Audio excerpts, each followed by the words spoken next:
Que demandez-vous concrètement? Nous contestons tous les paragraphes qui, au nom de l'emploi, accroissent la précarité des salariés. Et ces paragraphes sont nombreux. Les accords compétitivité-emploi. On pourra vous imposer une baisse de votre rémunération, une augmentation de votre temps de travail, peut-être les deux en même temps. Ça a été le type de négociation chez Renault récemment.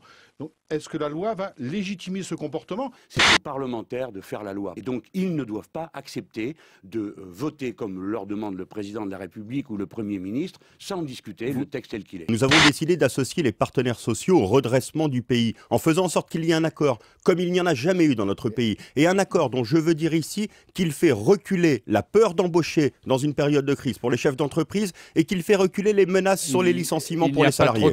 Non, ça n'a pas été signé par les partenaires, qui d'abord ne sont pas des partenaires, mais par le MEDEF et un certain nombre de syndicats. Donc il n'y a pas de dialogue social quand c'est un texte qui est écrit par le MEDEF et que l'on doit signer le revolver sur la tempe.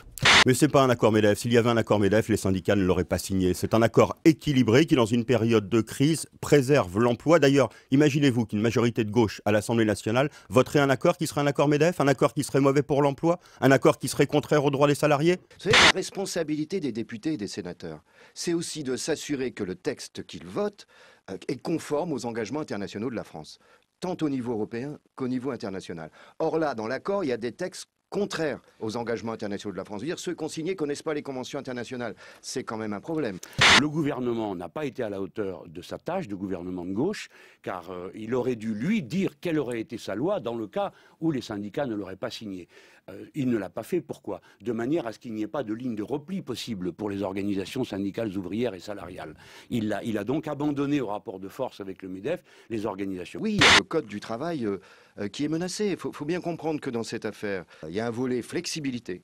Et d'une certaine manière, les employeurs obtiennent ce qu'ils réclament depuis très longtemps en matière de procédure de plans sociaux. Vous savez, le raccourcissement des délais, par exemple, Aulnay, si la loi était applicable, et si l'accord était applicable aujourd'hui, Aulnay serait déjà fermé. Et dans une période de crise, moi je préfère un salarié qui reste dans l'entreprise qu'un chômeur. Or aujourd'hui, il y a beaucoup trop de chômeurs qui sont dans les périodes difficiles mis à côté de l'entreprise, tout simplement parce qu'il n'y a pas de dialogue social.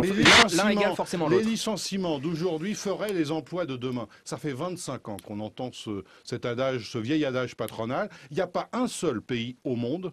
Il n'y a pas un seul pays au monde, j'insiste sur ce constat, où le résultat d'une précarité, d'une modification de la réglementation du travail, une plus grande précarité du travail a créé de l'emploi dans un pays. Il n'y a aucun exemple au monde.